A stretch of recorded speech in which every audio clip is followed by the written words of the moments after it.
Hello students, welcome back to our channel Agri Mantra changing the way of thinking. मैं हूं श्रुतिका और आज हम लोग डिस्कस करने वाले हैं नाबार्ड ग्रेड ए के पोस्ट के बारे में। तो नाबार्ड में जो है हर साल वैकेंसीज आती हैं। उसमें ग्रेड ए की पोस्ट जो होती है उसमें कुछ वैकेंसीज एग्रीकल्चर ग्रेजुएट्स के लिए भी होती है। उसी के बारे में आज हम लोग डिस्कस करने वाले हैं कि क्या क्या क्वालिफिकेशंस मांगे जाते हैं, एग्ज़ाम पैटर्न कैसा रहता है, सारा कुछ डिटेल में जानेंगे। उसके लिए आपको वीडियो में एंड तक बने रहना है। नाबार्ड जैसे ऑर्गेनाइजेशन में वर्क करना बहुत सारे लोगों का ड्रीम जॉब होता है। काफ़ी ऐसे एस्पायरेंट्स होते हैं जो लोग तो जॉब करते करते भी जो है प्रिपरेशन करते हैं इस एग्ज़ाम्स का। तो चलिए वीडियो को स्टार्ट करते हैं। तो नाबार्ड का मतलब है national bank for agriculture and rural development, जिसको ही हिंदी में राष्ट्रीय कृषि और ग्रामीण विकास बैंक के नाम से जाना जाता है। तो चलिए स्टार्ट करते हैं। सबसे पहले हम लोग बात करेंगे एजुकेशनल क्वालिफिकेशन की। तो BSc agriculture, BSc horticulture, BSc forestry, bachelor of fisheries science या बीएफएससी यानी बैचलर ऑफ फिशरीज साइंस है, बीटेक एग्री इंजीनियरिंग और बीटेक फूड टेक्नोलॉजी। तो ये सारे सब्जेक्ट्स के लिए जो है अलग अलग वैकेंसी होती है, ठीक है। लाइक बीएससी एग्रीकल्चर के लिए अलग, हॉर्टिकल्चर के लिए अलग, फॉरेस्ट्री वालों के लिए ऐसे। इसमें आपको ग्रेजुएशन में आपके एटलीस्ट 60% मार्क्स होने चाहिए अगर आप अनरिजर्व्ड या फिर ओबीसी कैटेगरी से हो, और एससी एसटी के अगर हो तो आपके 55% होने चाहिए। आपकी जो 4 साल की जो डिग्री होती है उसमें अगर आप ओबीसी या फिर ओपन से हो तो 60%, एससी एसटी से हो तो आपके 55% मार्क्स होना ज़रूरी होता है। उसके बाद एज लिमिट की बात करेंगे तो 21 to 30 ईयर्स, ठीक है। यहाँ पे 21 to 30 ईयर्स लिखा गया है। जब भी नोटिफिकेशन आएगा तो उसमें दिया होता है कि एज रिलैक्सेशन कितना कितना है फॉर जो अलग अलग कैटेगरी के अकॉर्डिंग अलग अलग रहता है। रेशो ऑफ कैंडिडेट्स की बात करेंगे तो ये बहुत सारे स्टूडेंट्स इसमें कन्फ्यूज रहते हैं कि पेरेंट्स को बुलाया जाता है या फिर इंटरव्यू के लिए कितना रेशो होता है।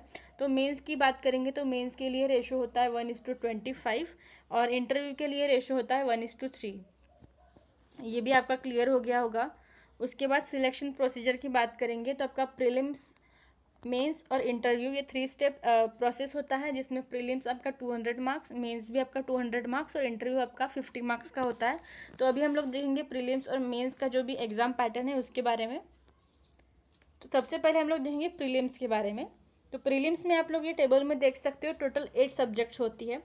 टेस्ट ऑफ रीजनिंग की बात करेंगे तो 20 questions for 20 marks, English language के आपके 30 questions for 30 marks, computer knowledge के आपके 20 questions for 20 marks, quantitative aptitude के 20 questions for 20 marks, decision making के आपके 10 questions for 10 marks, general awareness के 20 question for 20 marks, economic and social issues के आपके 40 question for 40 marks, agriculture and rural development with emphasis on rural India, इसके 40 question for 40 marks. तो total number of questions आपके होते हैं 200 और आपके मार्क्स भी होते हैं 200, ठीक है। तो ये जो है आपका प्रीलिम्स का जो है एग्जाम पैटर्न है, यानी कि इतने सब्जेक्ट्स होते हैं और ये मार्क्स का डिस्ट्रीब्यूशन यहाँ पे दिया हुआ है कि कितने कितने कौन से सब्जेक्ट को कितने कितने मार्क्स और कितने कितने क्वेश्चन रहेंगे। इसमें आपके जो है 0.25 नेगेटिव मार्किंग होती है, यानी कि 1/4 आपकी नेगेटिव मार्किंग होती है।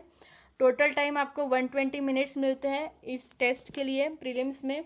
और आपका हिंदी और इंग्लिश दोनों लैंग्वेज में पेपर होता है, इंग्लिश लैंग्वेज को छोड़ के, यानी कि इंग्लिश को छोड़ के सारे क्वेश्चन जो है वो बायलिंगुअल होते हैं, यानी कि इंग्लिश और हिंदी दोनों में आपको वहाँ पे अपीयर होते हैं। तो ये हो गया प्रीलिम्स का। इसमें आगे देखेंगे हम लोग प्रीलिम्स का जो है क्वालिफाइंग सेक्शन और मेरिट सेक्शन दिया हुआ है। तो क्वालिफाइंग सेक्शन में आपके 5 सब्जेक्ट्स हैं, जैसे reasoning, English, computer, quantitative aptitude और डिसीजन मेकिंग। ये जो 5 सब्जेक्ट्स है इनमें सिर्फ आपको क्वालिफाई करना है, मतलब जितनी भी मिनिमम कट ऑफ होगी उसके ऊपर आपके आगे तो आप क्वालिफाई हो जाओगे, मीन्स क्वालिफाई हो जाओगे। तो लेकिन ये सिर्फ जो है ये 5 सब्जेक्ट के लिए ही है, लेकिन जो है सिर्फ क्वालिफाई करना है आपको। इसमें मेरिट आपके इसके मार्क्स जो है वो फाइनल रिजल्ट यानी कि मेंस के लिए अपीयर होना है तो उसके लिए काउंट नहीं होते हैं, सिर्फ इसमें आपको क्वालिफाई होना है। ये 5 सब्जेक्ट्स में reasoning, English, computer, quantitative aptitude, decision making, इसमें सिर्फ क्वालिफाई करना है। और मेन जो है वो आपका मेरिट सेक्शन है, तो इसमें general awareness, economic and social issues with focus on rural India and agriculture and rural development with emphasis on rural India. तो ये 3 सब्जेक्ट जो है इसमें जो है आपको ज़्यादा से ज़्यादा मार्क्स लाने हैं। तो इन तीनों सब्जेक्ट्स में जब आप ज़्यादा से ज़्यादा स्कोर करोगे तो आप आपको जो है ज़्यादा चांसेस रहेंगे मेंस के लिए क्वालिफाई हो जाओगे उसके लिए। तो यहाँ पे लिखा हुआ भी है, candidates are shortlisted for mains exam on the marks based in merit section only.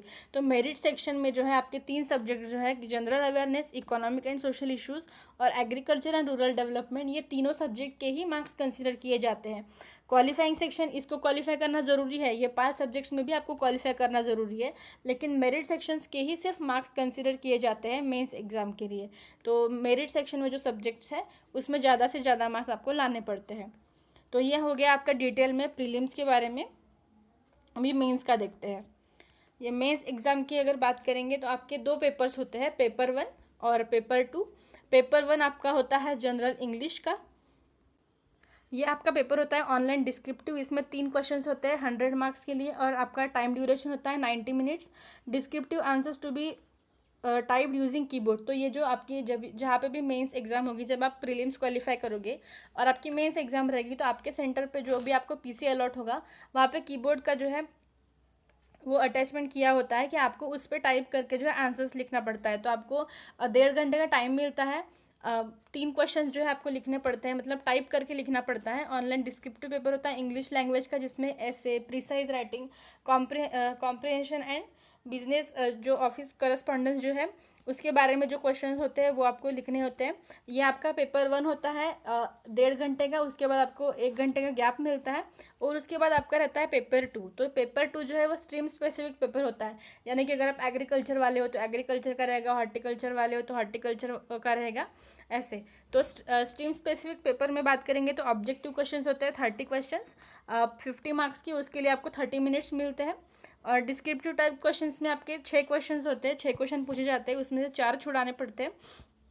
तो जो 2 क्वेश्चंस हैं वो आपके 15 मार्क्स के रहते हैं और 2 क्वेश्चंस जो है वो आपके 10 मार्क्स के रहते हैं। तो ऐसे मिला के आपके जो है 50 मार्क्स के जो है स्ट्रीम स्पेसिफिक में जो डिस्क्रिप्टिव टाइप क्वेश्चन होता है वो 50 मार्क्स के, आप उसके लिए आपको टाइम मिलता है 90 मिनट्स।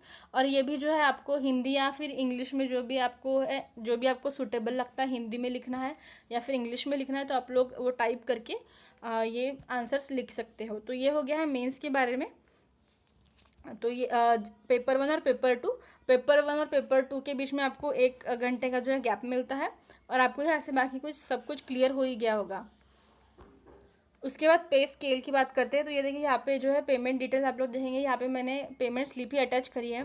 तो यहाँ पे आप देख सकते हो कि बेस सैलरी कितनी है, 38,000 के अराउंड जो है 38,650 के अराउंड बेस सैलरी है।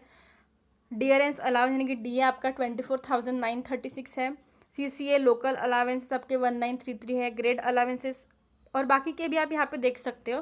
तो टोटल अर्निंग्स जो है एक नाबार्ड ग्रेड ए ऑफिसर की एज अ असिस्टेंट मैनेजर जो है कितनी होती है, इट इज़ अप्रॉक्सीमेटली अराउंड 80,000 इतनी जो है सैलरी होती है असिस्टेंट मैनेजर इन नाबार्ड यानी कि ग्रेड ए ऑफिसर की। ठीक है, तो यही सारा कुछ था डिटेल में। तो जो लोग भी नाबार्ड ग्रेड ए ऑफिसर बनना चाहते हैं, ट्रूली एस्पायरेंट्स है, उन लोगों को मैं यही कहूँगी कि अभी से आप लोग जो है पढ़ाई स्टार्ट करिए। ऐसे वेट नहीं करना है कि जब एग्ज़ाम का नोटिफिकेशन आएगा तब हम पढ़ेंगे, ऐसा नहीं होता है। स्टार्टिंग से ही आपको पढ़ते रहना है। आई होप आपको ये वीडियो अच्छा लगा होगा। अगर वीडियो अच्छा लगा है तो लाइक ज़रूर करिए वीडियो पे, कमेंट करिए, शेयर करिए अपने फ्रेंड्स के साथ। अगर चैनल को सब्सक्राइब नहीं किया है तो चैनल को सब्सक्राइब भी कर लीजिए। और अगर आपको हमारे अदर सोशल मीडिया प्लेटफॉर्म से जुड़ना है तो उसकी लिंक आपको डिस्क्रिप्शन बॉक्स में मिल जाएगी। Thank you so much for watching the video.